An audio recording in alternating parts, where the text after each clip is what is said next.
oyda azizlar, Rasululloh alayhisalom iftorlik berganga savob va'da qildilar. Hadisda aytdilarki, bu oy shunday oyki, kim bir ro'zadorga iftorlik qilib bersa, uni gunohlari mag'firat qilinadi va jahannamdan ozod bo'ladi dedilar. İftorlik qilish kerak. Chunki boy odam azizlar ozgina o'zida hissiyotini o'tkazish kerak ekanda, mana aslida biz faqat saharlik bilan saharlikda iftorlik qilib bitta tushlikni tark qilyapmiz xolosda. Lekin shunga shuncha ovora, shuncha tayyorlanamiz shu bitta tushlik uchun. Ozgina o'tib ketsa qiynalib ketamiz. Mana shunday ekan, har bir odam o'zidan shu ochligini his qilgandan keyin kambag'al, yetim, yesir, beva, bechorani darhol ko'z oldidan o'tkazib, men bitta tushlikni tark qilganligim uchun shuncha qiynalyapman. Lekin falon odamni bilamanki, haftalab go'sht yemasligi mumkin. Bir haftada 2 marta qozoni qaynashi mumkin.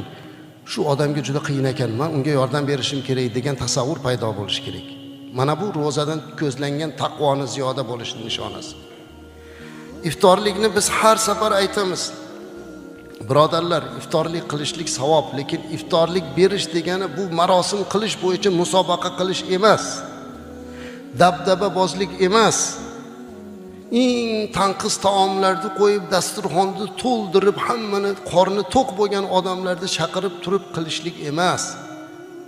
O'zi bitta iftorlik emas azizlar, har qanday ehson, har qanday ziyofat bu yetim, yesir, beva, bechora, kambag'alniki bo'lish kerak.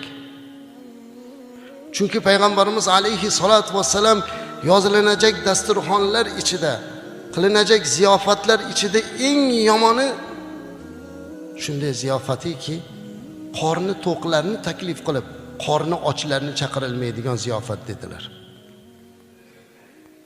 Qorni to'qlarni chaqiramiz, iloji yo'qda azizlar. Bundoq qarasak, dasturxon atrofida o'tirganlarda deyarli 90% dan ko'prog'i dasturxoni uyda butun odamlar bo'ladi. Ba'zan nochorroq qo'shnimiz ham kirib qoladi, lekin u qo'liga suv quyadi yoki choy tashiydi. O'zini xizmati bor bechora. Nima qilish kerak? Buning uchun azizlar, mana shu iftorlikni joyiga qilishlikning eng yaxshi yo'li o'sha kambag'al odamlarni xonadoniga olib kirish. Biz iftorlik deganda marosimni tushunib qoldik-da. Bir xilgi marosimlarda bir xilgi iftorlikka sarflangan xarajat bitta kambag'al odamni to'yini.